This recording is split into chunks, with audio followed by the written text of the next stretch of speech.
एक समय की बात है। एक किसान लड़का था जो तलवार और मैजिक की दुनिया के किनारे रहता था। ये लड़का एक लेजेंडरी हीरो बनने के लिए नियत था, लेकिन वो बिल्कुल ऐसा नहीं चाहता था। वो अपनी शांत धीमी गति वाली जिंदगी से संतुष्ट था और सिस्टम से लगातार आ रही नोटिफिकेशंस के बावजूद वो अपनी मर्जी से जीता रहा। इस बीच उसके आसपास की दुनिया और महाद्वीप के सभी किंगडम्स डेमन क्वीन एलिजाबेथ से हार गए। उनके पास लेजेंडरी हीरो के बिना कोई चांस नहीं था। नतीजतन डेमन क्वीन ने पूरी दुनिया जीत ली और अपना साम्राज्य स्थापित कर लिया। लेकिन एक चीज़ उसे सताती रही, उस लेजेंडरी हीरो की दास्तान जो उसे हराने के लिए नियत था। इसलिए एलिजाबेथ ने अपना सर्च मैजिक इस्तेमाल किया उसे ढूंढने और चुनौती देने के लिए। लेकिन एमसी अपनी बेस्ट लाइफ जीने में बहुत बिजी था।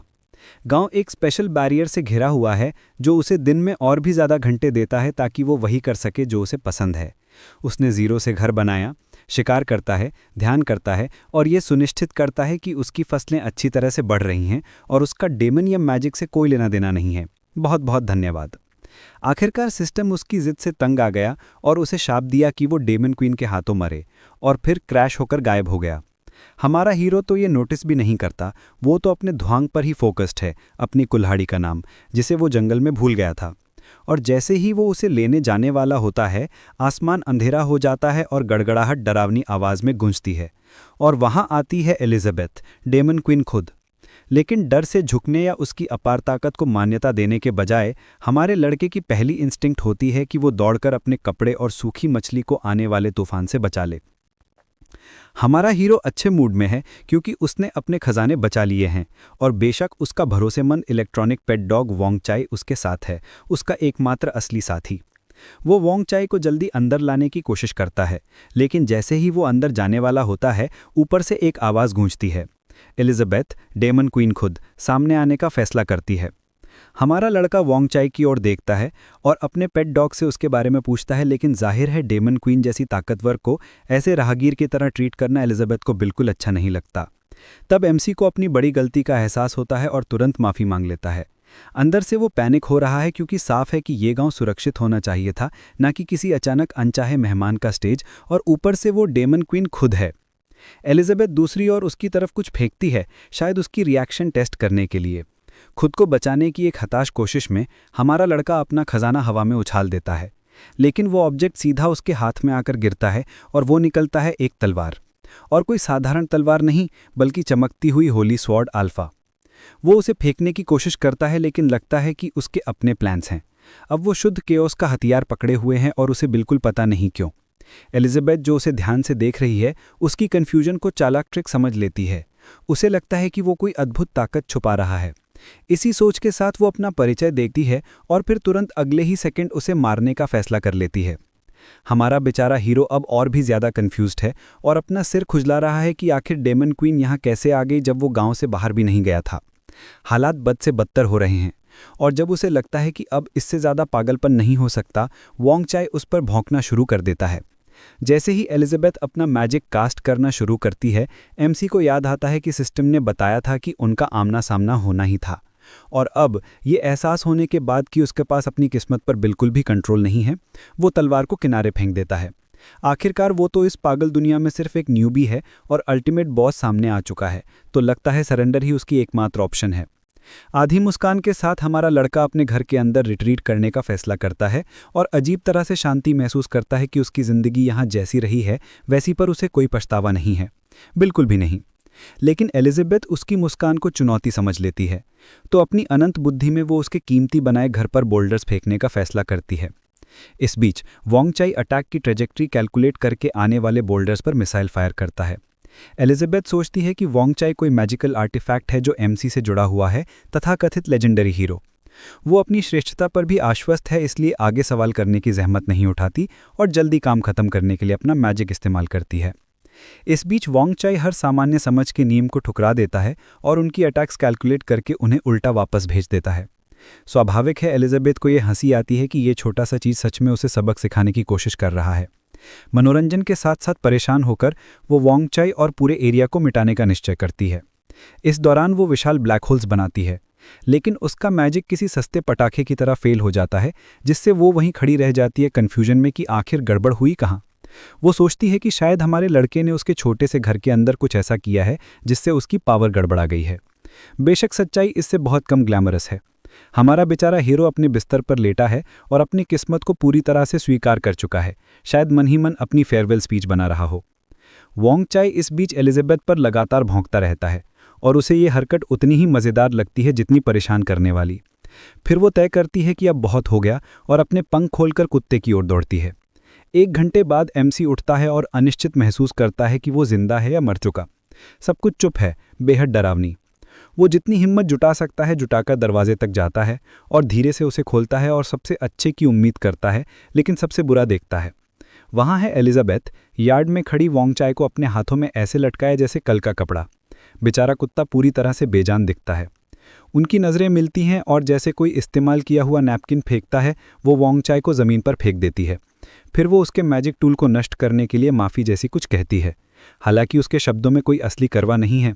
एमसी जानता है कि उससे बहस करने का कोई मतलब नहीं है और वो सुझाव देता है कि वे बैठकर बात करें, बजाय इसके कि ये गड़बड़ जारी रखें।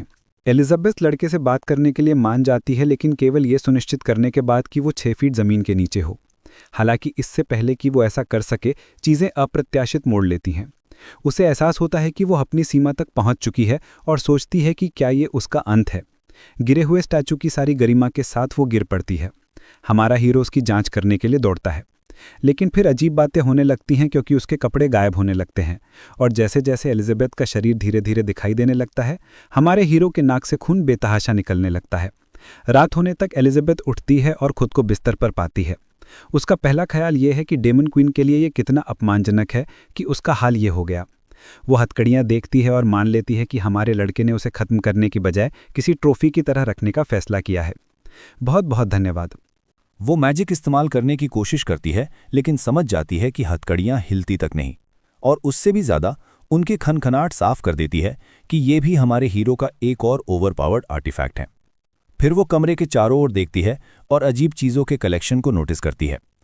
उसे ये सब किसी वॉनाबी विज़र्ड की हाइड आउट जैसा लगता है और वो मान लेती है कि शायद उसने एमसी को अंडर एस्टिमेट किया है। वो सिर्फ परेशान करने वाला ही नहीं, बल्कि अजीब और परेशान करने वाला है। उसके ख्यालों की ट्रेन तब टूटती है जब हमारा लड़का खाने के साथ अंदर आता है, लेकिन उससे पहले कि वो अपनी अजीब स्पीच शुरू कर सके, वो उसे रोक देती है। किसी भी हालत में वो दया की भीख नहीं मांगेगी, तो अगर उसका प्लान उसे मारने का है तो वो जल्द ही कर ले। हमारा हीरो नर्वस है, लेकिन बेचारा अपनी पूरी कोशिश करता है कि डेमन क्वीन के सामने ये ना दिखाए और बस उससे बात करना चाहता है। जहां तक हथकड़ियों का सवाल है, वो उसे भरोसा दिलाता है कि वे सिर्फ सेफ्टी के लिए हैं, लेकिन एलिजाबेथ के लिए ये लगता है जैसे वो ये टेस्ट कर रहा है कि वो उसे कितना अपमानित कर सकता है इससे पहले कि वो फट पड़े। फिर एमसी साबित करने की कोशिश करता है कि वो बुरा इंसान नहीं है और हथकड़ियां खोल देता है। वो तो मुस्कुराता भी है जैसे ये सब कुछ ठीक कर देगा, लेकिन एलिजाबेथ को ये लगता है कि वो उसका मजाक उड़ा रहा है और ये दिखा रहा है कि वो बिल्कुल भी खतरा नहीं है। वो उसे टुकड़े टुकड़े कर देने की इच्छा दबा देती है और अभी के लिए साथ देने का फैसला करती है, लेकिन बाद में वो उसके रवैये पर पछताएगा। फिर हमारा लड़का बाहर निकलने को मुड़ता है ताकि वो उसे थोड़ा आराम करने दे। इस बीच ये सवाल कि उसने उसे क्यों नहीं मारा जब उसके पास मौका था, कई लोगों के मन में रहता है। हमारे हीरो के लिए जवाब सीधा है। एक ऐसी दुनिया में जो मैजिक और रेजरेक्शन स्किल से भरी है, डेमन क्वीन को मारना उल्टा पड़ सकता है, और वैसे भी किसी को मारना उसका काम नहीं है। वो मुर्गियां और मछलियों से डील करने में ज़्यादा कंफर्टेबल है।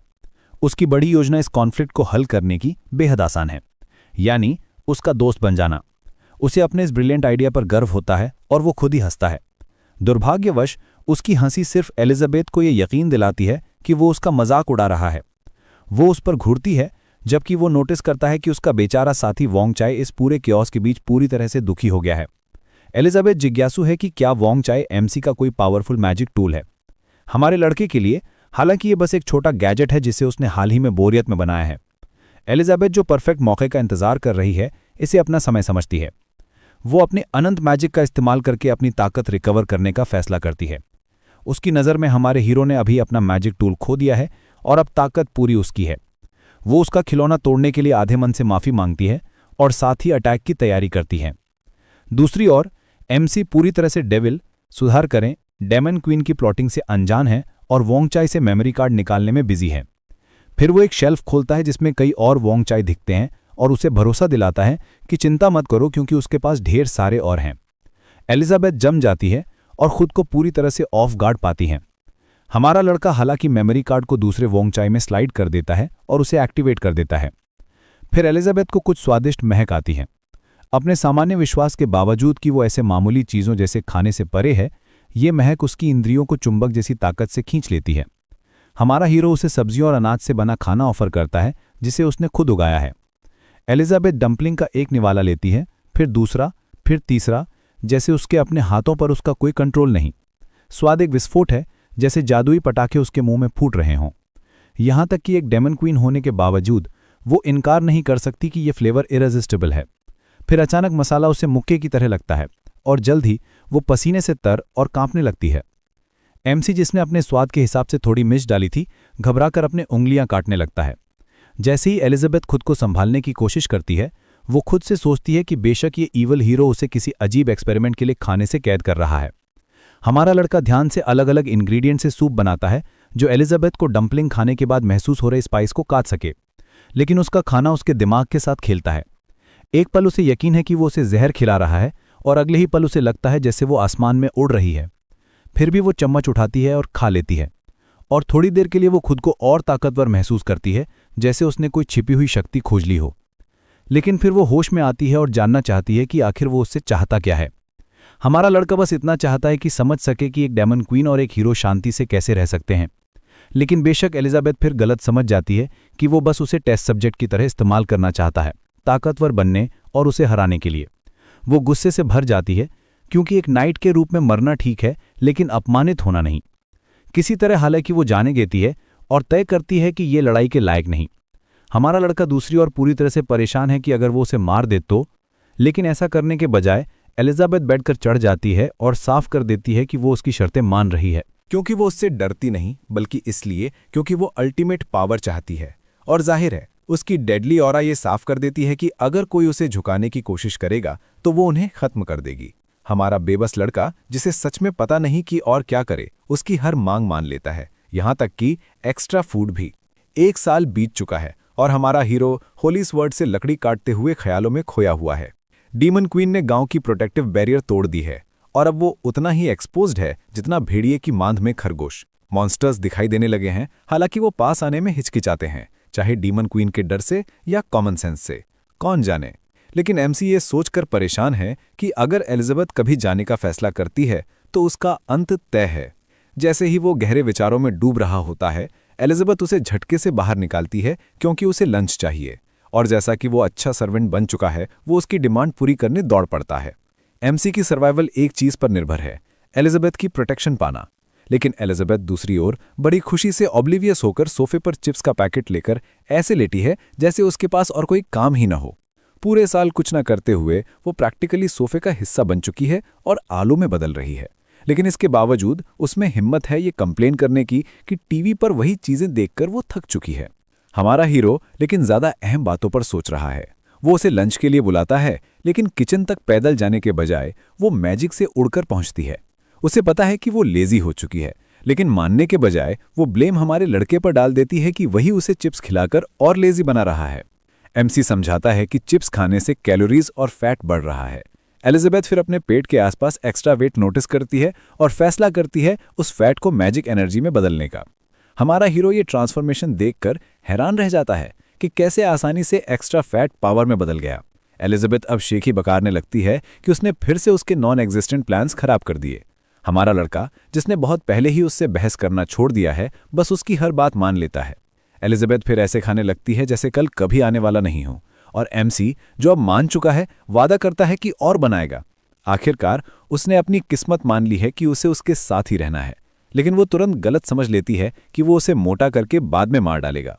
दूसरी ओर हमारा हीरो डेजर्ट लाने के लिए उठता है, लेकिन जैसे ही वो मुड़ता है, एलिजाबेथ तंग आ जाती है उससे और सोचती है कि अब समय आ गया है उसे हटाने का। लेकिन जैसे ही उसकी नज़र अपने फेवरेट पुडिंग पर पड़ती है, उसके सारे रिबेलियन के विचार गायब हो जाते हैं और वो ललचाकर उस पर लाल टपकाने लगती है। हमारा लड़का जानता है कि उसे कैसे संभालना है, बस सही खाना दो और वो किसी की भी बेस्ट फ्रेंड बन जाती है। इसी बीच कहीं दूर एक आदमी और लड़की कुछ मास्ड फिगर्स से अपनी जान बचाने के लिए भाग रहे हैं, लेकिन वो फिगर एक स्पेल करता है और उन्हें मैजिकल केज में ट्रैप कर देता है। आदमी अपनी तलवार मजबूती से पकड़ता है और अपनी बेटी से कहता है कि वो टाउन भागकर सुरक्षित हो जाए। जबकि वो अटैकर्स को रोककर पीछे रह जाएगा। लेकिन उसकी बेटी बिना उसके कहीं जाने से इनकार कर देती है। अंदर से आदमी जानता है कि उसे अपनी पत्नी से किया वादा निभाना है, चाहे कुछ भी हो, अपनी बेटी की रक्षा करना। लेकिन ये मास्ड फिगर्स आम इंसान नहीं है, उनके पास मैजिक है और आदमी जानता है कि हालात बिगड़ने से पहले उसे जल्दी ही इसे खत्म करना होगा। तो तलवार के एक वार से वो उनमें से एक को गिरा देता है, लेकिन बाकी स्वाभाविक रूप से गायब नहीं होते। उनमें से एक ऐसी चीज में बदल जाता है जो मानो किसी नाइटमेयर से निकली हो। लड़की जो अब तक भागने का इशारा नहीं समझ पाई, उस बीस्ट पर तीर चलाती है, लेकिन वो मार्शमैलो जैसे उछलकर बेअसर हो जाते हैं। आदमी उसे भागने की भीख मांगता है। उसके पास समय की लग्जरी नहीं है। ये डार्क गिल्ड अपॉसल्स हैं और उनसे लड़ना ऐसा है जैसे दांत खट्टी से शेर को काबू करने की कोशिश करना। लेकिन उसकी बेटी अड़ी रहती है और उसकी मदद करने पर जोर देती है। इसी बीच एक अपॉसल आदमी पर टूट पड़ता है और उसे इतनी जोर से मुक्का मारता है कि शायद उसे अपने दांत का स्वाद आ गया हो। जमीन पर पड़े आधे घायल हाल में भी आदमी चाहता है कि उसकी बेटी भाग जाए, लेकिन वो कहीं जाने वाली नहीं। क्रीचर जो अब मॉन्स्टर और किसी हॉरर शो की चीज का मिला-जुला रूप लग रहा है, उन्हें खत्म करने की धमकी देता है। लड़की आखिरकार हालात समझती है और कहती है कि अगर वो उसके पिता को छोड़ दें तो वो उनके साथ जाएगी। लेकिन क्रीचर उसकी नेगोशिएशन की परवाह नहीं करता। वो हमला करने दौड़ता है, लेकिन तभी कोई विशाल चीज उस पर पैर रख देती है और पूरा इलाका धूल से भर जाता है। जब धुआं साफ होता है, लड़की अपनी आंखें खोलती है और देखती है कि वहां लॉर्ड मैमथ खड़ा है, जिसमें क्रीचर को अपने वजन से कुचल दिया है। और लॉर्ड मैमथ के ऊपर एक श्राइन है जिसमें इमॉर्टल फ्रॉग है, जो किसी को रिपोर्ट करता है कि खतरा खत्म हो गया है। इमॉर्टल फ्रॉग फिर पूछता है कि उस आदमी और उसकी बेटी का क्या किया जाए। और फिर फ्रॉग के ऊपर एक छोटा घर दिखाई देता है और अंदाजा लगाओ वहां कौन है। और कोई नहीं बल्कि वोंग चाय, जो आदेश देता है कि इंसानों को बख्श दिया जाए क्योंकि उन्हें उसके मास्टर के पास आगे के फैसले के लिए ले जाया जाएगा। ई एक अजनबी कमरे में जागती है और उलझन महसूस करती है। वो तुरंत अपने पिता को ढूंढने लगती है, लेकिन कहीं नहीं पाती। फिर उसे याद आता है कि वो घायल हो चुका है। वो घबरा जाती है और उसे ढूंढने दौड़ पड़ती है। वो दरवाज़ा खोलती है और सामने ऐसा दृश्य देखती है जिसके लिए वो तैयार नहीं थी। उसके पिता बर्स अपना शरीर ऐसे फ्लेक्स कर रहे हैं जैसे किसी बॉडी बिल्डिंग कॉम्पिटिशन का ऑडिशन दे रहे हों, और वहाँ ताली बजाता हुआ हमारा हीरो है। इसी बीच वोंग काई हमारे लड़के के चारों ओर ऐसे घूम रहा है जैसे कोई ट्रेंड डॉग हो। लेकिन एलिजाबेथ का मूड ठीक नहीं है और वो पपी को लात मार देती है। दरअसल वोंग चाय का गुनाह यह है कि उसने इन अनइनवाइटेड गेस्ट्स को घर में लाया है। बेचारा वोंग काई। उसका रोबोटिक दिल टूट जाता है क्योंकि उसे याद आता है कि कैसे हाल ही में उसे डेमिन क्वीन ने पीटा और अपमानित किया, और फिर भी उसका मास्टर उसकी सफरिंग पर ध्यान नहीं दे रहा, बल्कि वो बर्स की बॉडी की तारीफ करने में बिजी है। बोर फिर अपने कपड़े फाड़ने का फैसला करता है, सिवाय अंडरगार्मेंट्स के, शुक्र है, और फिर से फ्लेक्स करता है जैसे हमारे हीरो ने काफी न देखा हो। ईविल यकीन नहीं कर पाती कि उसका पिता, जो कुछ घंटे पहले घायल था, अब ये कर रहा है। लेकिन फिर बोर आखिरकार उसे देखता है और उसका नाम पुकारता है। इससे पहले कि हमारा लड़का कुछ कहे, एलिजाबेथ, जो बहुत परेशान हो चुकी है, डिमांड करती है कि ईविल और उसका पिता घर छोड़ दें। आखिरकार वही हैं जो सबसे पहले यहाँ थीं। एमसी, जो बची खुची इज्जत बचाने की कोशिश करता है, उन्हें अंदर बुलाकर बात करने का कहता है। अंदर आकर हमारा लड़का उन्हें टी ऑफर करता है। ईवी कप को शक से देखती है और सोचती है कि क्या ये कोई मैजिकल टी है जिसने उसके पिता को तुरंत हील कर दिया। एमसी साफ करता है कि ये तो बस वार्म वाटर है और कुछ खास नहीं। इसी बीच एलिजाबेथ अनइनवाइटेड गेस्ट से परेशान है। हालांकि उसने कन्वीनियंटली ये भूल रखा है कि वो खुद भी असल में गेस्ट लिस्ट पर नहीं थी। जैसे जैसे बर्ड्स धीरे धीरे अपनी यादें वापस पाता है, उसे याद आता है कि कैसे वोंग चाय उन्हें वापस लाया और कैसे हमारे हीरो ने उसे पानी दिया जिससे उसे अचानक ऊर्जा महसूस हुई। टी पीने के बाद कुछ अविश्वसनीय होता है। ईविलिन और बर्स खुद को एक विशाल मैदान में लेटे हुए पाते हैं और इतना तरोताज़ा महसूस करते हैं कि मानो उड़ सकते हों। आसमान इतना खूबसूरत है कि उनकी आंखों में आंसू आ जाते हैं। और बस ऐसे ही एक साधारण बार्ले टी के कप के बाद ईविल एक 1 स्टार आर्चमेज में बदल जाती है। और सिर्फ इतना ही नहीं, बल्कि उसके एल्फ ईयर्स भी उगाते हैं। बर्ड्स का आर्चमेज लेवल भी 3 से 4 हो जाता है। एमसी उन्हें और टी ऑफर करता है, लेकिन बुर उसकी दयालुता से इतना ओवरवेल्म हो जाता है कि उसे समझ नहीं आता क्या कहे। दूसरी ओर हमारा लड़का बेबस है क्योंकि उसके पास उन्हें देने के लिए कोई स्नैक्स नहीं है, क्योंकि डेमिन क्वीन ने सब ले लिया है और वो उसे परेशान करने की हिम्मत नहीं कर सकता। हमारा लड़का खुद को रोक नहीं पाता और पूछ लेता है कि उन पर हमला क्यों किया जा रहा है, और बुर बताता है कि ये सब ईविल के शरीर में मौजूद एल्फ ब्लड लाइन की वजह से है। ईविल फिर अपनी कहानी बताने लगती है। दरअसल उसकी माँ एल्फ रेस की कोई साइंटिस्ट थी जिसने बर्स से प्यार कर लिया, बावजूद इसके कि एल्फ ब्लड लाइन का सख्त नियम था आउटसाइडर्स से शादी ना करने का।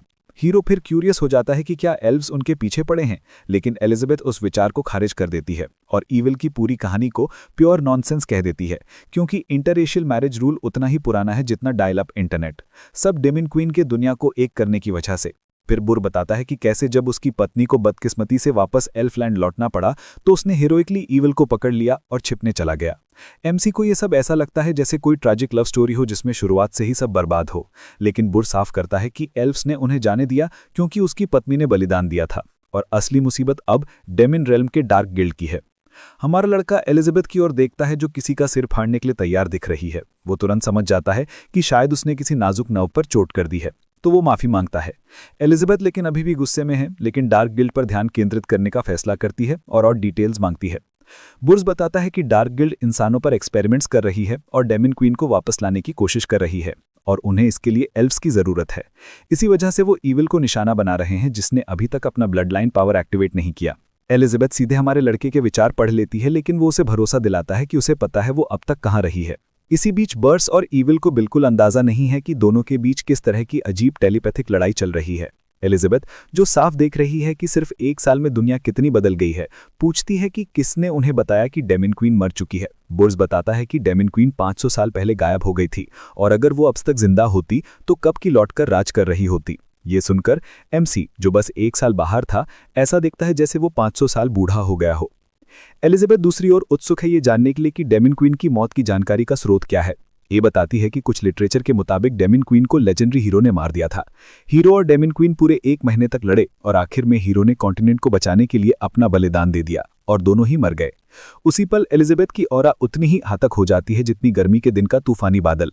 बेचारा पिता और बेटी तुरंत एलिजाबेथ से सहमत हो जाते हैं कि ये र्यूमर झूठा है। फिर एमसी ये बम गिराता है कि वही है लेजेंडरी हीरो, सिस्टम के मुताबिक। लेकिन वो यहीं नहीं रुकता और एलिजाबेथ को डेमन क्वीन के रूप में इंट्रोड्यूस करता है। पिता और बेटी अनएक्सपेक्टेड जानकारी सुनकर लगभग बेहोश हो जाते हैं। एलिजाबेथ दूसरी ओर हमेशा की तरह हमारे लड़के के इंटेंशंस को गलत समझ लेती है और मान लेती है कि वो उसका मजाक उड़ा रहा है, कि वो उसी के कैद में है। वो गुस्से से भरकर बाहर निकल जाती है और दरवाजा इतनी जोर से स्लैम करती है कि दीवारें हिल जाती हैं। बुर, जो अब तक सांस रोके हुए था, आखिरकार सांस छोड़ता है और हमारे लड़के की ओर मुड़कर उसके प्लान्स के बारे में पूछता है। एमसी, जो खुद भी अब तक शॉक में था, फैसला करता है कि सब कुछ सेटल होने के लिए थोड़ा समय देगा। रात होते ही बुर्स और ईविल जागते रहते हैं। दिन की घटनाओं ने उन्हें पूरी तरह हिला दिया है। वो धीरे धीरे आपस में फुसफुसाते हैं। ईविल अभी भी शॉक में है। हालांकि अजीब बात यह है कि उसके दिमाग में सच्चाई का एक टेढ़ा ग्रुप है कि एलिजाबेथ हमारे लड़के लेजेंडरी हीरो पर फिदा हो गई है और सब कुछ छोड़कर उसके साथ छिपकर जी रही है। इसी बीच बर हमारे लड़के की सलाह पर ध्यान देता है कि शांत रहो। तभी एमसी भूत की तरह अंधेरे में प्रकट होता है, ये देखने की वो अब तक क्यों नहीं सोए रात देर तक। एमसी सजेस्ट करता है कि वो लोग कार्ड्स खेलें। ये एक हानि रहित आइडिया लगता है, जब तक कि बेशक आप बर्स में ईविल ना हो, जो मानते हैं कि ये किसी तरह का टेस्ट है ये तय करने के लिए कि हमारा लड़का उनकी जान बख्शेगा या नहीं। जैसे ही वो बैठते हैं, ईल इस एहसास को नहीं हिला पाती कि कार्ड्स कोई ईविल एनर्जी फैला रहे हैं। वो हिम्मत जुटाती है हमारे हीरो से पूछने के लिए कि गेम का नाम क्या है। एमसी एक पल रुकता है और सोच में खो जाता है कि उन्हें ओरिजिनल नाम से मारे या बस उनके नाजुक ह्यूमन दिमाग के लिए इसे हल्का कर दे। आखिरकार वो ड्रैगन फाइट पर तय करता है, एक नाम जो बिल्कुल भी आश्वस्त करने वाला नहीं लगता। जैसे ही गेम का नाम सुनते हैं, ईविल और बर्ड्स ऐसे घबरा जाते हैं जैसे उन्हें अभी अभी उनके एग्जीक्यूशन ऑर्डर्स दिए गए हों। इस बीच रूम में कोई और भी है, और वो कोई और नहीं बल्कि एलिजाबेथ है। वो अपनी कंसीलिंग मैजिक की वजह से सामने छुपी हुई है। हमारा लड़का तब समझाता है कि गेम में 2 बहादुर हीरोज एकजुट होकर एक ड्रैगन को हराने आते हैं, लेकिन कार्ड्स तय करेंगे कि वे हीरोज होंगे या ड्रैगन। ईविल और बर्ड्स एक दूसरे को ऐसे देखते हैं जैसे मौत और डर उन पर चढ़ाया हो, और उनकी शंकाएं पक्की हो जाती हैं। हमारा हीरो पहले अपने कार्ड्स खींचता है और उनसे संतुष्ट दिखता है। फिर बर्ड्स ई को धकेलता है और वो अनिच्छा से हाथ बढ़ाती है, और जैसे ही उसकी उंगलियां कार्ड्स को छूती हैं, पूरा रूम बदलता हुआ लगता है। ई अपनी एनर्जी ड्रेन होते महसूस करती है, जैसे जूम कॉल पर फोन बैटरी ड्रेन हो जाती है। वो बर्ड्स से माफ़ी मांगते हुए फुसफुसाती है, लेकिन वो अपनी अनंत आशावादिता या शायद इनकार में उसे आश्वासन देता है कि उसके पास इसका हल है। एमसी पूछता है कि क्या वो लोग ड्रैगन्स बनना चाहते हैं। ईव और बर्ड्स तुरंत इनकार करते हैं और हमारा लड़का इसे दोबारा कंफर्म करता है और फिर कुछ कार्ड्स खींचता है गेम शुरू करने के लिए। लेकिन जैसे ही कार्ड रिवील होता है, उसका चेहरा मुरझा जाता है। उसकी प्रतिक्रिया देखकर ईविल पैनिक करती है कि कहीं उन्होंने ये अजीब टेस्ट पहले ही फेल तो नहीं कर दिया। हमारा हीरो तब पहले जाता है और एक 8 रखता है, फिर बर्ड्स आता है और वो अपनी बारी को ऐसे लेता है जैसे कोई बॉम्ब डिफ्यूज कर रहा हो। वो सावधानी से एक जैक खींचता है और रख देता है। ईविल अपनी बारी स्किप करती है, जबकि हमारा लड़का अगली चाल पर सोचने में बहुत समय लेता है, लेकिन अंत में पास कर देता है। बर्ड्स स्तब्ध है और समझता है कि हमारा हीरो जानबूझकर गेम खींच रहा है और उसे लगातार खेलते रहने और उसकी एनर्जी ड्रेन करने के लिए मजबूर कर रहा है। इस पागलपन को खत्म करने के लिए बर्ड्स तय करता है कि वो अपने सारे कार्ड्स एक साथ खेल देगा। वो रूल्स के अनुसार फ्लाइंग ड्रैगन नाम का एक शक्तिशाली कॉम्बो इस्तेमाल करता है, लेकिन इतने बड़े कार्ड्स खेलना भारी कीमत लेकर आता है और अब वो अपनी टांगों में तेज दर्द से जूझ रहा है। तभी अचानक एक विशाल दहाड़ता हुआ ड्रैगन इल्यूजन कहीं से भी फटकर निकलता है और सब कुछ हिला देता है। ड्रैगन एमसी पर आग का हमला करता है और पिता पुत्री की जोड़ी बिस्तर के नीचे कूदने को तैयार दिखती है। एलिजाबेथ दूसरी ओर इस अराजकता को ऐसे देखती है जैसे वो टेलीविजन देख रही हो, लेकिन जैसे ही ड्रैगन गायब होता है, बर्ड्स का आत्मविश्वास भी गायब हो जाता है। उसकी जीत की चाल जिसे वो सोच रहा था पूरी तरह डिजास्टर निकलती है। न केवल वो हार रहा है, बल्कि उसने किसी तरह हमारे हीरो को नाराज भी कर दिया है। हमारा लड़का हालांकि बर्ड्स को आ रहे पैनिक अटैक पर ध्यान नहीं देता, वो अपनी सोच में खोया रहता है और फिर बर्ड्स की चाल की तारीफ करता है। इससे पहले कि बर्ड्स प्रतिक्रिया दे सके, एमसी फिर से अपनी बारी पास कर देता है। बर्ड्स पागलों की तरह पसीना बहाने और कांपने लगता है और अपनी अगली चाल चलता है, जबकि ई अपनी बारी स्किप करती है। फिर हमारे हीरो की बारी आती है। पूरी दुनिया का आत्मविश्वास दिखाते हुए वो एक स्ट्रेट खेलता है और एक और इल्यूजन पॉप होता है, इस बार हर जगह गिरती हुई विशाल वेव्स का। पिता और बेटी अपनी जान ऐसे पकड़ते हैं जैसे वेव्स उन्हें सच में बहा कर ले जाएंगी। जब आखिरकार ये रुकता है तो वे हार मानने को तैयार दिखते हैं, लेकिन नहीं, हमारा लड़का अभी अपना शो ऑफ खत्म नहीं करता। उसकी अगली चाल से नाइट्स एक हॉर्स ड्रॉन कैरेज पर निकलते हैं। बर्ड्स अंततः हार मान लेता है, क्योंकि अब उसके पास ना तो आइडियाज़ है और न ही पेशेंस। ईव हालांकि तय करती है कि अब वो अपने पिता के पीछे छिपना खत्म कर चुकी है। वो उसकी चेतावनियों को नज़रअंदाज करती है और एमसी की चाल की नकल करती है। रात और भी ज़्यादा विनाशकारी होती जा रही है और बर्ड्स ईविल की चिंता करना बंद नहीं कर सकता। वो उसे आश्वासन देती है कि वो ठीक है, हालांकि उसके चेहरे का भाव कुछ और कहता है। यहाँ तक कि एमसी को भी उसकी हिम्मत माननी पड़ती है। वो अपने पिता की रक्षा करने के लिए कुछ भी करने को तैयार है, भले ही इसका मतलब ये हो कि वो अपने ही कार्ड्स तोड़ दे। लेकिन बेशक उस बहादुरी की कीमत स्पर्स को उसकी 2 उंगलियां चुकानी पड़ती हैं। लेकिन जैसे चीज़ें पहले से ही गड़बड़ ना हो, हमारा हीरो केओस को और भड़काने का फैसला करता है जोकर कार्ड्स निकालकर। इसके बाद जो होता है वो किसी हॉरर स्टोरी से सीधे निकला हुआ है, क्योंकि सुप्रीम क्लाउन किंग एक डीमन लेवल नाइटमेयर प्रकट होता है। क्लाउन बिल्कुल भी दोस्ताना नहीं है और एलिजाबेथ को देखता है और यहाँ तक कि उसे मारने की धमकी भी देता है अगर उसने सावधानी नहीं बरती। एलिजाबेथ बेशक इसे सहन नहीं करती। वो ना केवल क्लाउन पर गुस्सा है कि उसने उसके साथ किसी कमजोर की तरह ट्रीट किया, बल्कि हमारे लड़के पर भी कि उसने इस ओवरपावर्ड नाइटमेयर को बिना सोचे समझे समन कर लिया। उसने मुश्किल से 3 स्टार डीमन गॉड स्टेज तक पहुंचना मैनेज किया है, और वो भी अपना प्राइड निगलकर और मदद लेकर। और यहाँ एमसी सिचुएशन को एक सर्कस शो की तरह ट्रीट कर रहा है। इस बीच बर्ड्स अपने अपराध में डूबा हुआ है और ईविल से माफी मांगता है कि वो बेकार है। जब बर्ड्स अपने कार्ड्स नीचे रखता है, उसकी एनर्जी ड्रेन होने लगती है। यहाँ तक कि हमारा हीरो भी थोड़ा चिंतित दिखता है। उसे एहसास होता है कि बर्ड्स पूरी तरह से अभी तक रिकवर नहीं हुआ है। जब हमारा लड़का बर्ड्स के कार्ड्स के कॉम्बिनेशन को देखता है, वो खुद को थोड़ा मूर्ख महसूस करता है। पता चलता है कि बर्ड्स गेम को बहुत पहले खत्म कर सकता था, लेकिन उसे इधर उधर मजाक करने दिया और कार्ड्स जीनियस के जैसा महसूस करने दिया। अब वो थोड़ा शर्मिंदा महसूस करता है और कार्ड्स को मिक्स कर देता है ताकि क्लाउन गायब हो जाए, और ट्रबल के लिए माफी मांगता है और चला जाता है। लेजेंडरी हीरो के अब जाने के बाद पिता पुत्री की जोड़ी आखिरकार आराम कर सकती है। एलिजाबेथ हालांकि अपने दिमाग में जंगली थ्योरीज बना रही है। वो आश्वस्त है कि ये पूरी चीज बस हमारे हीरो का तरीका है समय बर्बाद करने का, इससे पहले कि वो उसके लिए आए। आखिरकार सुबह होती है और रात की अराजकता खत्म हो जाती है। बर्ड्स और ईविल जाने को तैयार हैं। वे हमारे लड़के का सीक्रेट सुरक्षित रखने का वादा करते हैं। हमारा हीरो तब बर्ड्स को बार्ले टी का एक पैक देता है और उससे भी ज्यादा उसे कार्ड्स का डेक देता है, और मानता है कि उसकी अपनी स्किल्स इतनी खराब है कि उसे जितना संभव हो उतना प्रैक्टिस चाहिए। एलिजाबेथ हालांकि उनके ड्रामा से तंग आ चुकी है और उन्हें दरवाजे से लगभग धकेल देती है। जैसे ही दोनों जल्दी जल्दी बाहर निकलते हैं, एलिजाबेथ को आखिरकार लगता है कि वो सांस ले सकती है। सब कुछ नॉर्मल हो गया है, या जितना नॉर्मल उसकी जिंदगी हो सकती है, और एमसी के लिए उसका पहला ऑर्डर है कि वो उसे कुछ खाना ला कर दे। बर्ड्स हवा से रेस लगा रहा हो ऐसे दौड़ता है और ईव को अपने साथ घसीटता है। बेचारा ईविल, जो मुश्किल से उसके साथ चल पा रही है, अपने पिता से रुकने की भीख मांगती है, लेकिन बर्ड्स नहीं सुन रहा है। आखिरकार वो पिछली रात उन्हें श्राप देने वाले डीमन क्वीन के भूत से आगे निकलने की कोशिश करने में बहुत व्यस्त है। जाहिर है उसे परेशान किया जाना पसंद नहीं है, इसलिए उसने उनके गर्दनों पर एक कर्स लगाया है और उन्हें चेतावनी दी है कि उसके बारे में या हमारे लड़के के बारे में बीन्स न स्पिल करें। अगर उन्होंने किया तो खैर कर्स एक्टिवेट हो जाएगा और वे अगले वर्ल्ड की ओर होंगे। बर्स अंततः रुकता है और नोटिस करता है कि वे कितनी दूर आ चुके हैं। ईवी भी इधर उधर देखती है और उसे देजावू का एहसास होता है कि उसने ये जगह पहले देखी है। बर्स हालांकि अपनी इतनी दूर दौड़ने की क्षमता पर शौक होने में बहुत व्यस्त है। इस बीच वॉन्ग चाई, जिसने उन्हें यहां भेजा था, दूर से देख रहा है। डार्क गिल्ड अपॉसल्स की लाशें अब भी पड़ी हुई हैं। बर्स वहां और अधिक समय तक रहने को लेकर उत्साहित नहीं है और डरता है कि जगह जल्द ही डीमन से भर जाएगी। जैसे ही वॉन्ग चाई जाने का फैसला करता है, हवा अचानक भारी महसूस होती है और अंदाजा लगाइए कौन शानदार रीअपेयरेंस करने का फैसला करता है। कोई और नहीं बल्कि डार्क गिल्ड अपॉसल्स अपने लीडर ग्रेट अपॉसल के साथ, जिसके पास जाहिरा तौर पर 1 या 2 डीमन स्पिरिट लेवल हैं। उन्हें देखकर ईविल फ्रीक आउट हो जाती है और चाहती है कि बर्स उसे पीछे छोड़ दे। बर्स हालांकि परेशानी से भागने वाला टाइप नहीं है। आखिरकार वो डीमन क्वीन के साथ एक रात जी चुका है और कुछ अपॉसल्स उसकी तुलना में कुछ भी नहीं है। वो हमारे हीरो द्वारा दिए गए कार्ड्स के डेक को पकड़ता है और अपॉस्टल्स को उड़ा देता है। इस बार वो पीछे हटने वाला नहीं है, क्योंकि उसे पता है कि अगर वो इस छोटी सी मुठभेड़ से बच गया तो वो आखिरकार ईविल को उसके लंबे समय से खोई हुई माँ से एल्फ ट्राइब में मिला सकता है। ये बिल्कुल वैसा ही होगा जैसा वो कई साल पहले उसके पीछे गया था। फिर आती है बड़ी चाल। बर्ड्स अपने कार्ड डेक से नंबर 4 समन करता है और एक विशाल आकृति निकलती है। ईविल पहचानती है कि ये उसकी माँ है। बर के आदेश पर वो महिला एक प्रो की तरह तीर चलाना शुरू करती है और अपॉस्टल्स को एक एक करके मार देती है। ग्रेट अपॉस्टल उसे रोकने की कोशिश करता है, लेकिन एल्फ क्वीन के सामने उसका कोई चांस नहीं है। उसका सिर उड़ जाता है और बस यही है।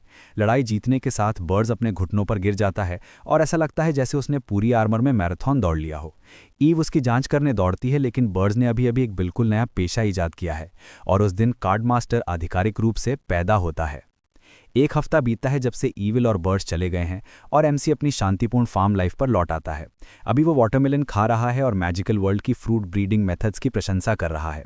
निश्चित रूप से हार्वेस्ट कूल है, लेकिन इसे किसी के साथ शेयर किए बिना ये पेंट सूखते देखने जितना ही रोमांचक लगता है।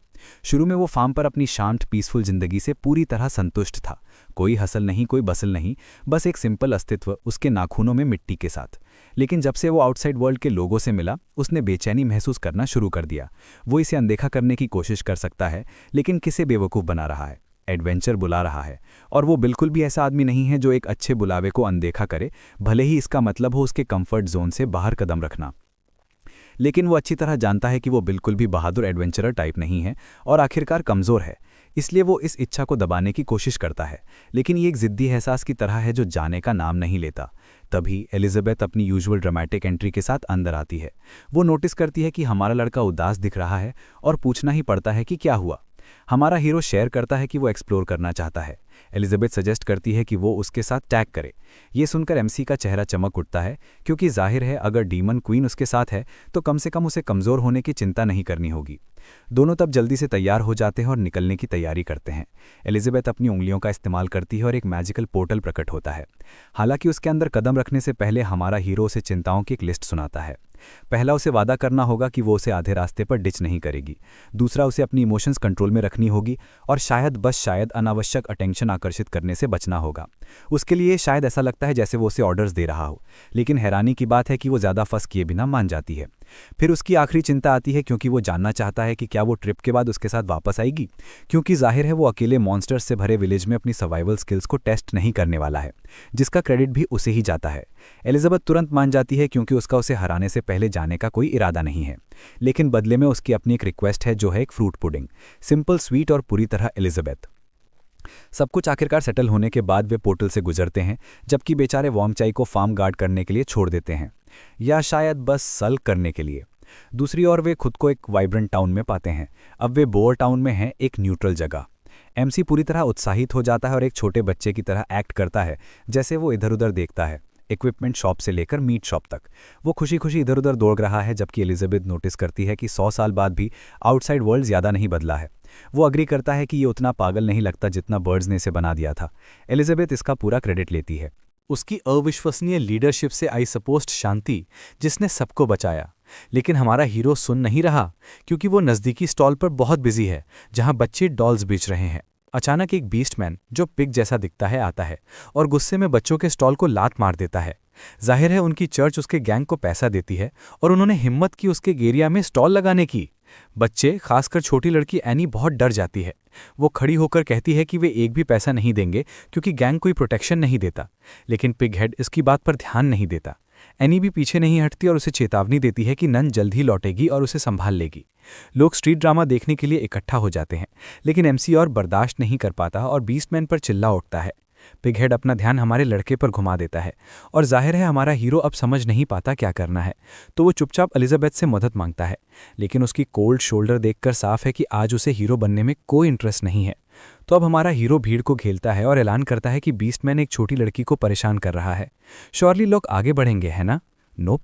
ऑडियंस चुप रहती है क्योंकि शायद फ्री शो देखकर ज्यादा एंटरटेन हो रहे हैं। तभी पिगहेड एमसी के सदन कपड़े देखता है और एलिजाबेथ पर लार टपकाने लगता है।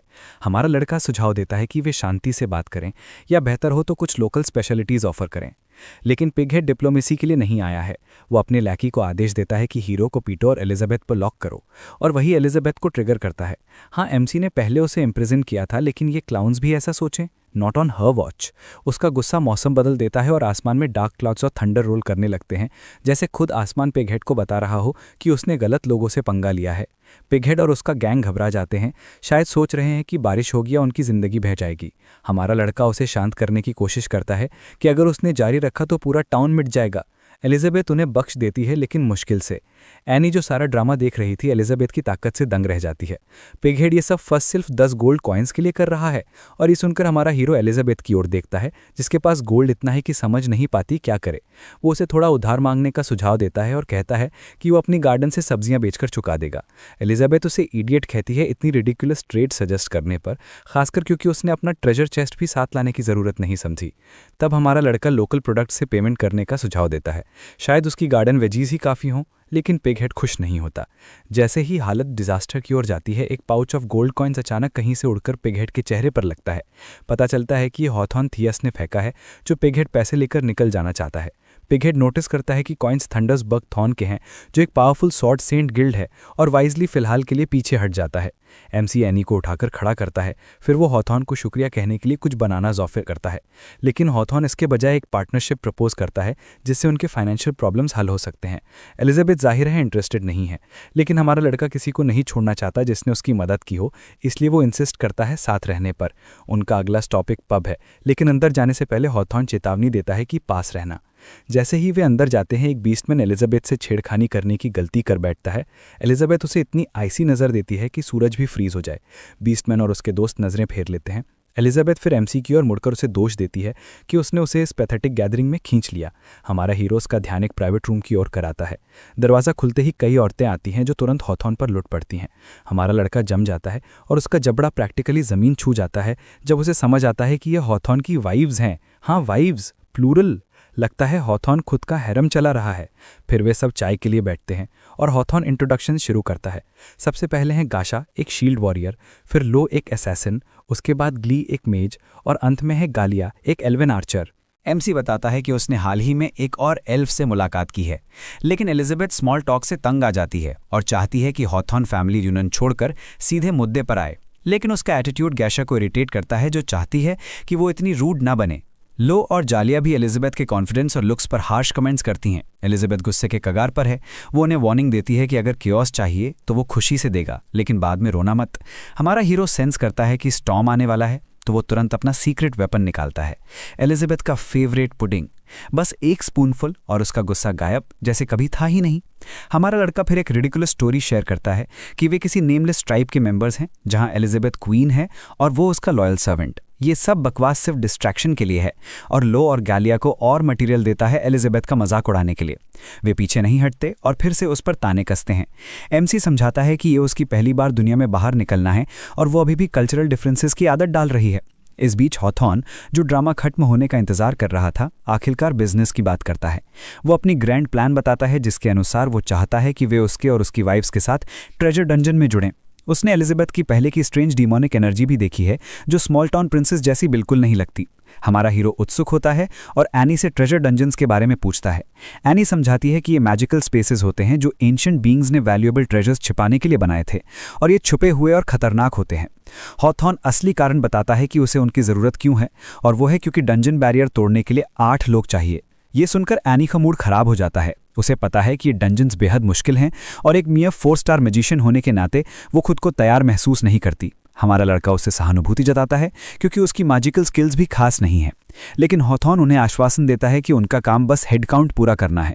असली खतरे को वो और उसकी वाइफ संभाल लेंगी और ट्रेजर के लिए उन्हें कुछ दसियों हजार गोल्ड कॉइन्स मिलेंगे। ये नंबर एनी का मूड पूरी तरह बदल देता है, आंसुओं से सोने के सपनों में सेकंड्स में।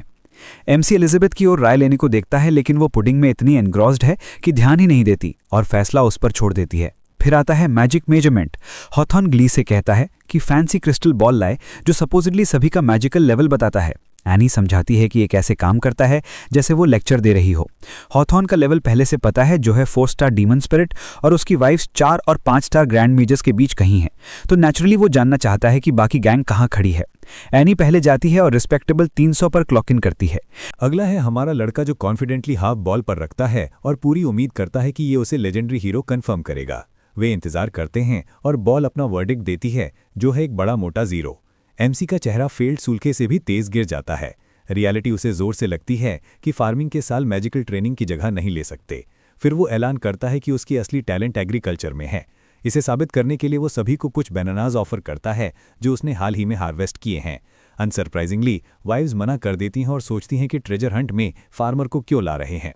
आखिरकार एलिजाबेथ की बारी आती है। वे अनॉयड हैं एंटेक्स में घसीटे जाने पर, लेकिन फिर भी क्रिस्टल पर हाथ रखती है। जैसे ही वो करती है, कमरे में रॉ पावर फूट पड़ती है, जिसे सब अपनी आंखें ढक लेते हैं। एमसी बाहर से काम दिखने की कोशिश करता है, लेकिन अंदर से डर रहा है। अगर एलिजाबेथ की असली आइडेंटिटी सामने आ गई तो ये सिर्फ मुश्किल नहीं बल्कि पूरी तबाही होगी। वो उसे एक नज़र से साइलेंट एसओएस भेजता है और शुक्र है वो समझ जाती है। उसका मैजिक फ्लेयर करता है और वही एग्जैक्ट लेवल मैच करता है जो एनी ने हाई रैंकिंग डीमन स्पिरिट्स के लिए बताया था। ये देखकर हॉथॉर्न की वाइव्स ऐसे दिखती हैं जैसे भूत देख लिया हो।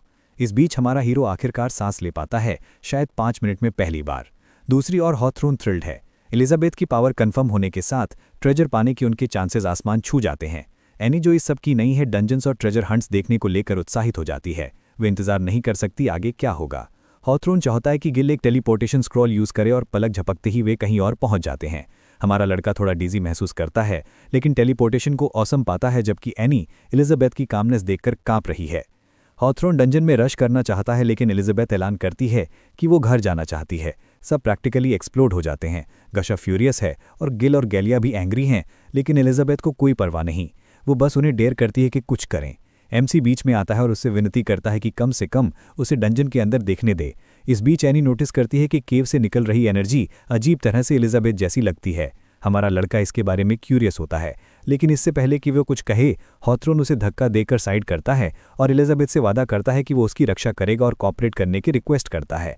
लेकिन एलिजाबेथ उसे पूरी तरह इग्नोर करती है। इसके बजाय वे हमारे हीरो की ओर मुड़ती है और साथ निभाने के लिए हाँ कर देती है, जिससे हॉथॉर्न फ्रस्ट्रेशन में जल उठता है। फिर वो केव की ओर लीड करना शुरू करती है और एमसी एक्साइटेड पपी की तरह पीछे चलता है। हॉथॉर्न दांत पीसते हुए पीछे आता है। ये चमत्कार है कि वे टूट नहीं जाते। जैसे ही वे अंदर पहुंचते हैं, बैरियर उनके पीछे स्लैम होकर बंद हो जाती है, जो हमारे लड़के का मूड और ख़राब कर देती है।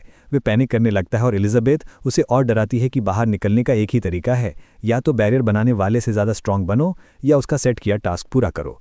गिली सब कुछ चेयरफुल करने की कोशिश करती है, या शायद खुद को, हॉथॉर्न पर भरोसे से, लेकिन गशा उसे चुप करा देती है। एनी सवालों से भर जाती है, लेकिन गिलिया उसे आश्वस्त करती है कि ये बस ट्रेजर और गोल्ड कॉइन्स हैं। फिर रास्ता कई डायरेक्शंस में बढ़ जाता है और हॉथॉर्न चाहता है कि गिली अपना मैजिक यूज़ करे सबसे छोटा रास्ता खोजने के लिए। वे करती है, लेकिन अपनी मैजिक चारों ओर फैलाने से उसकी एनर्जी ड्रेन हो जाती है और वे एग्जॉस्टेड हो जाती है। गिली एडमिट करती है कि उसका मैजिक मेज का अंत नहीं ढूंढ पाया 3 पूरे किलोमीटर तक फैलाने के बाद भी। गैलिया फिर अपनी स्पिरिट डिविनेशन पावर यूज़ करने का सुझाव देती है, हालांकि वे कन्विंस नहीं हैं कि ये कम एक्यूरेसी के कारण मदद करेगा। लो प्रपोज करती है ग्रुप्स में बांटने का और बैकअप के लिए अपने क्लोन टेक्निक का यूज़ करने का। इस बीच हमारा लड़का एलिजाबेथ से क्वाइटली चैट करता है और जानता है कि मेज़ बस इल्यूजन है। वे सुझाव देता है कि वो मदद करे ताकि वे बाहर निकल सकें, लेकिन एलिजाबेथ शो का मज़ा लेने में बिजी है। वे परेशान नहीं होना चाहती जब वे उन्हें खुद की कब्र खोदते देख सकती है, और बोनस पॉइंट्स अगर वे हमारे हीरो को भी साथ ड्रैग कर लें। दूसरी ओर एनी तीसरे कफ की ओर इशारा करती है। उसके लिए इसमें कुछ खास सा महसूस होता है। हालांकि वो मानती है कि शायद ये बस उसकी गट बोल रही है, लेकिन ग्ली को कुछ महसूस नहीं होता और उसे पूरा यकीन है कि एनी की इंस्टिंक्ट्स गलत हैं। इसलिए एनी समझदारी से अभी चुप रहने का फैसला करती है। ग्ली फिर आखिरी पैसेज में इंटरेस्ट दिखाती है क्योंकि उसकी पावर्स के मुताबिक वहाँ सबसे कम मॉन्स्टर्स हैं, लेकिन लोला सब कुछ अलग अलग एक्सप्लोर करने की बात करती है, जबकि गाशा जोर देती है कि उन्हें सेफ्टी के लिए साथ रहना चाहिए। ढेर सारी सजेशंस मिलने के बाद हॉथॉर्न ग्ली के साथ जाने का फैसला करता है। एनी को हालांकि पूरा यकीन है कि आखिरी पैसेज बहुत खराब आइडिया है और अपनी बात साबित करने के लिए वो अपनी डॉल पर मैजिक इस्तेमाल करती है और उसे पहले भेजती है। जैसा एनी ने सोचा था वैसा ही होता है और डॉल एक अजीब मिमिक वर्म द्वारा नष्ट हो जाती है। हमारा बेचारा हीरोज गंदे क्रीचर को देखकर लगभग हार्ट अटैक खा लेता है। एलिजाबेथ समझाती है कि मिमिक एक पैरासिटिक बीस्ट है जो आमतौर पर जायंट मॉन्स्टर्स के अंदर पाई जाती है और उसे ज़्यादा इंटरेस्ट बस बाकी लोगों को खुद से लड़ने देने में है। वो बस एमसी को लेकर आगे निकल जाती है।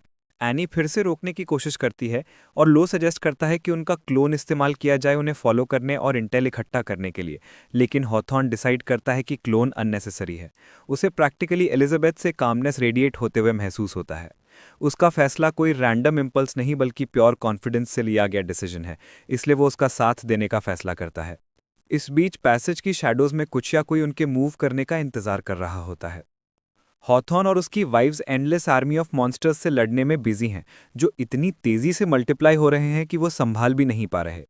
पीछे एमसी और एनी ऐसे छुपे हुए हैं जैसे उन्होंने दुनिया की सबसे सेफ जगह ढूंढ ली हो, एलिजाबेथ के पीछे। लेकिन एलिजाबेथ को तो हमारे लड़के की एक्टिंग इतनी खराब लगती है कि कोई ब्लाइंड फोल्डेड कुत्ता भी पहचान ले कि वो प्रिटेंड कर रहा है। वो जानती है पर कुछ कहती नहीं। इस बीच ग्ली एलिजाबेथ को सबसे गंदी नज़र दे रही है क्योंकि वो फ्यूरियस है कि उसे मॉन्स्टर फील्ड रास्ते पर लाया गया।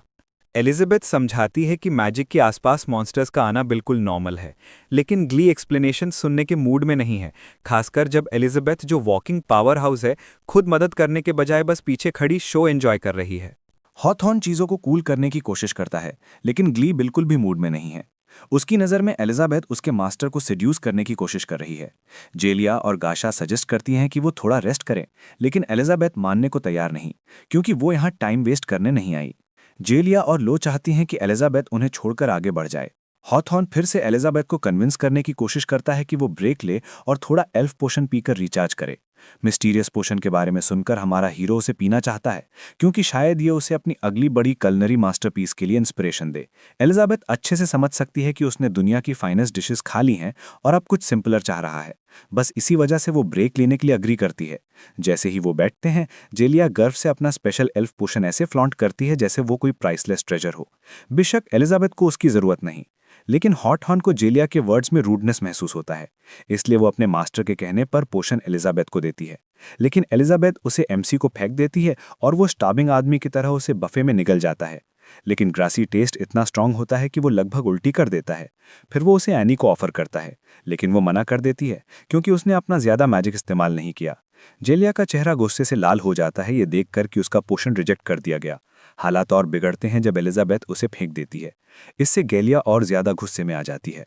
अब हमारे सिंपल माइंडेड लड़के को इस मेस का परफेक्ट फिक्स मिल जाता है अपनी ट्रेजर्ड कंट्रीसाइड डेलिकेसी से, बनानास। सबको एक मिलता है और फिर वो एनी को एक एप्पल देता है। ये सिंपल जेस्चर एनी को लगभग रुला देता है, क्योंकि वो इस बात से दुखी नहीं कि उसे बनाना की बजाय एप्पल मिला, बल्कि इसलिए कि उसे अपने ऑर्फनेज के बच्चों की याद आती है जिन्हें ताज़ा फल खाए हुए बहुत समय हो गया है। हमारा हीरो वादा करता है कि और फल उसे और दूसरों को भेजेगा। जेलिया हालांकि इसे मानती नहीं। गुस्से में वो बनाना फेंक देती है और ग्ली दूसरा कुचल देती है। हॉथॉर्न दूसरी ओर सजेस्ट करता है कि फिलहाल वो खा लें और वादा करता है कि ट्रेजर मिलने पर और ज्यादा एक्स्ट्रावेगेंट चीजें मिलेंगी। जैसे ही वो, लो और गाशा अपना फ्रूट खाते हैं, कुछ बेहद अजीब होता है। फल अंदर जाते ही वो अचानक एक फॉरेस्ट में टेलीपोर्ट हो जाते हैं, जबकि वो ऐसे आउटफिट्स पहने होते हैं जैसे वो सीधे किसी कॉस्ट्यूम शॉप से आए हों। वो खुद को कोट्स पहने हुए कुछ इंसेक्ट लाइक क्रीचर से घिरा हुआ पाते हैं जो गाना गा रहे हैं और नाच रहे हैं। फिर वो भी नाचने लगते हैं और अजीबोगरीब तरीकों से मूव करने लगते हैं, जैसे वो वर्ल्ड स्ट्रेंजेस्ट म्यूजिकल कॉम्पिटिशन के लिए ऑडिशन दे रहे हों। वापस केव में जेलिया और ग्ली शॉक में रह जाते हैं क्योंकि उन्हें समझ नहीं आता कि इस अजीब डांस परफॉर्मेंस को क्या समझें। गाशा, लो और हॉथॉर्न काफ़ी सरप्राइज्ड हो जाते हैं जब उनका मैजिक लेवल अचानक शूट अप कर जाता है। बनाना खाने और अजीब सा डांस करने के बाद वो खुद को पावरफुल महसूस करते हैं और हमारा हीरो जो उनका डांस देख रहा था क्लैप करता है जैसे ये उसकी ज़िंदगी का सबसे बेहतरीन परफॉर्मेंस हो। एलिजाबेथ हालांकि जानती है कि अगर वो ऐसे ही चलते रहे तो मुसीबत आने वाली है, और हमारा लड़का पहले ही सब समझ चुका है और उनके लेवल्स एडवांस में बढ़ा दिए हैं। जोलिया सडन मैजिक सर्च देखकर स्टन रह जाती है और एनी समझ जाती है कि ये सब एमसी के बनानास की वजह से है। गेलिया हालांकि अब भी डिनाइल में है कि बनानास मैजिकल हो ही नहीं सकते, लेकिन गाशा जो अभी 2 स्टार डीमन स्पिरिट बनी है इंसिस्ट करती है कि ये सब बनानास की वजह से है। लो हालांकि किसी हाई लेवल मजिशियन को ब्लेम करती है कि उसने बनानास पर हिडन एन्चैंटमेंट किया होगा। हॉटहॉर्न मीनवाइल डिसबिलीफ में है कि वो एक साथ 3 स्टेजेस जंप कर गया और 3 स्टार डीमन स्पिरिट बन गया। वो हमारे हीरो की तरफ मुड़ता है इन मैजिकल बनानास की ओरिजिन स्टोरी के लिए। हमारा लड़का पूरी तरह से ऑफ गार्ड पकड़ा जाता है। उसके लिए वो बस बनानास हैं, हाइब्रिड क्रॉप्स हाँ, लेकिन नेचुरली ग्रोन बिना किसी मैजिक के। गेलिया और ग्ली अब भी होपफुल हैं और डिसाइड करती हैं कि वो भी बनानास खाएंगी ताकि सेम रिजल्ट मिले, लेकिन इससे पहले कि वो खा पाती बनानास रॉटन मश में बदल जाते हैं। एनी तुरंत पहचान लेती है। अपेरेंटली बनानास तभी काम करते हैं जब कम से कम 3 लोग उन्हें एक साथ खाएं, लेकिन फिर ग्ली पॉइंट आउट करती है कि एलिजाबेथ ने भी एक खाया है और एनी सोच में पड़ जाती है, क्योंकि अगर यूजर्स का पावर ट्रेजर से ज्यादा नहीं है तो ये काम नहीं करना चाहिए था। जेलिया सोचती है कि शायद ये उसकी एल्फ पोशन का असर है जो अब जाकर किक इन हुआ। हॉटहॉर्न एमसी से और बनानास मांगता है, लेकिन गेलिया मानने या शायद मानना चाहने को तैयार नहीं। हमारा हीरो बेशक और रखता है, लेकिन इससे पहले कि वो सबको दे, एलिजाबेथ उसका बैकपैक ले लेती है और डिक्लेयर करती है कि बनानास और सारे फ्रूट सब उसके हैं। वो फिर उसे जल्दी चलने के लिए कहती है क्योंकि उसकी नज़र में जर्नी ऑलमोस्ट खत्म हो चुकी है। हमारा लड़का हॉटहॉर्न से माफ़ी मांगता है और वादा करता है कि अगर हो सके तो और बनाना शेयर करेगा। वो साथ चलना भी चाहता है, लेकिन एलिजाबेथ पहले ही तेजी से आगे बढ़ चुकी है और एनी और टो के साथ वो ऑफ हो जाता है। लो हालांकि एमसी के बैकपैक पर नजर रखती है, लेकिन हॉटहॉर्न इंतजार करना चाहता है। उसने नोटिस किया है कि वो लोग ऑर्डिनरी नहीं हैं और एलिजाबेथ वो तो बस किसी अननोन ट्राइब की प्रिंसेस नहीं है। हॉथॉर्न अब सिर्फ मैजिकल फ्रूट्स में इंटरेस्टेड नहीं है, बल्कि उसकी नज़र और बड़े प्राइस पर है। एरिस्टोटल का किंगडम एक मिसिंग प्रिंसेस की जानकारी के लिए ह्यूज रिवॉर्ड ऑफर कर रहा है और उसे पूरा यकीन है कि एलिजाबेथ वही है जिसे वो ढूंढ रहे हैं। लेकिन बेशक बस इतना ही नहीं है, उसके पास और भी ग्रैंडर प्लान्स हैं। वो एलिजाबेथ को अपना बनाना चाहता है ताकि किंगडम में और पावर पा सके। और जैसे ही वो अपनी चार्म मैजिक पर फोकस करता है, उसकी वाइव्स एटमॉस्फेयर में बदलाव महसूस करती हैं। ट्रियो डार्कनिंग मेस से गुजरते रहते हैं। एमसी को लगता है कि पैसेजवे एंडलेस है और वो इस डर को नहीं हटा पाता कि शायद उन्हें कभी एग्जिट ना मिले। एलिजाबेथ हालांकि कन्विंस्ड है कि वो लगभग पहुंच चुके हैं। अचानक उनके पीछे कुछ मूव करने लगता है। एनी सबसे पहले नोटिस करती है, लेकिन इससे पहले कि वो हमारे हीरो को अलर्ट करे, हवा में डस्ट के बादल भर जाते हैं और हमारा लड़का अनकंट्रोलेबली खांसने लगता है।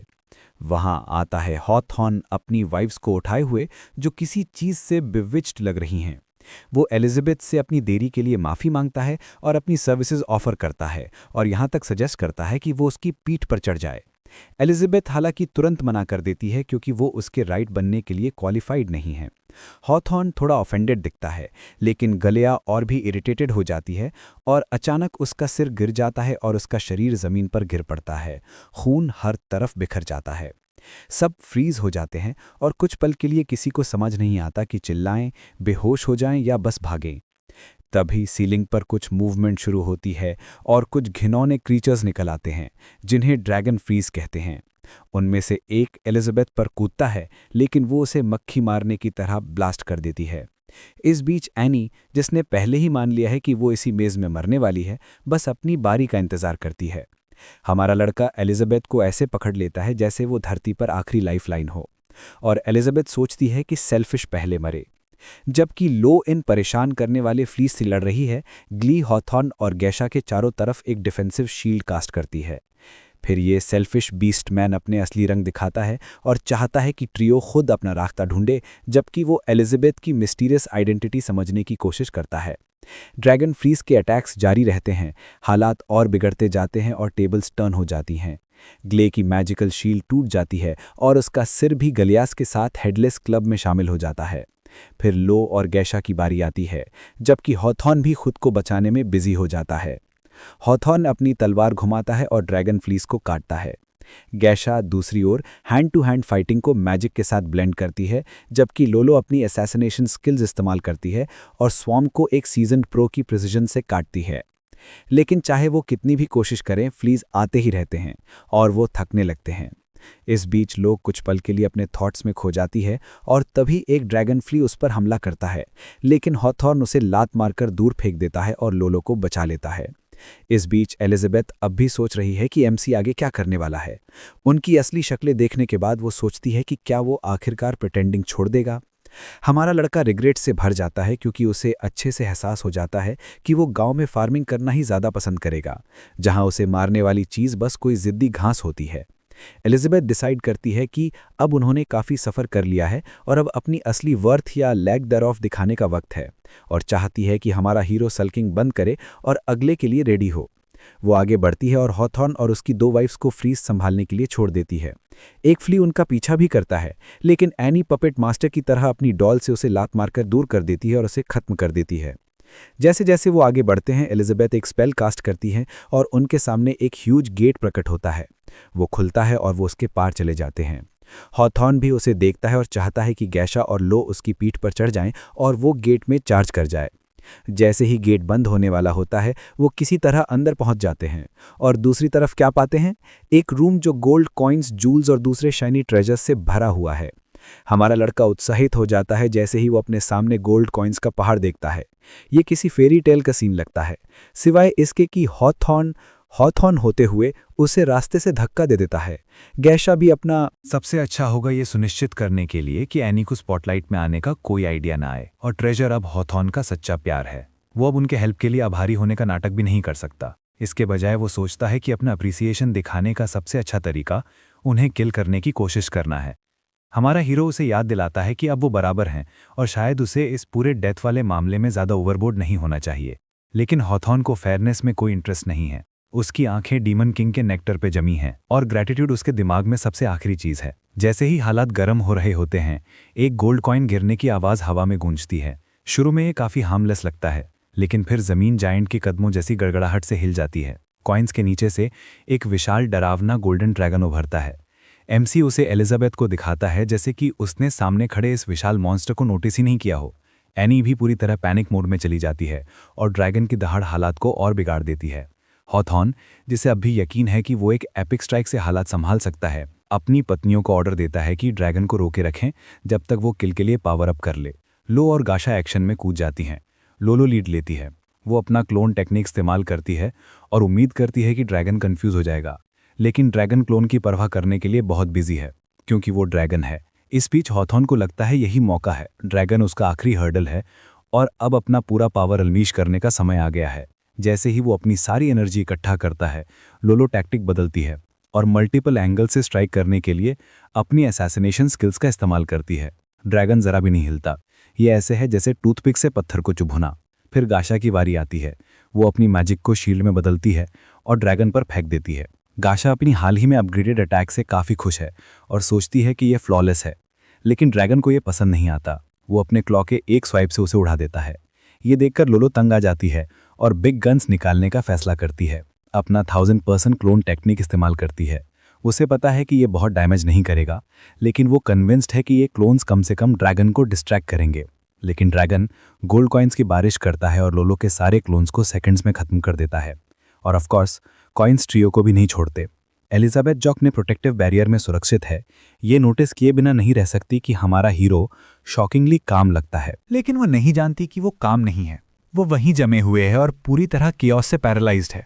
इस बीच एनी एक जायंट बियर डॉल समन करती है ताकि कॉइन्स के तूफान को रोका जा सके। लेकिन लो अब भी हॉथॉर्न को बचाने पर अटकी हुई है और अपने क्लोन्स का इस्तेमाल करके उसे शील्ड करती है। लेकिन इस प्रोसेस में वो खुद को पूरी तरह भूल जाती है। प्रिडिक्टेबली एक कॉइन इसके सिर पर लग जाता है।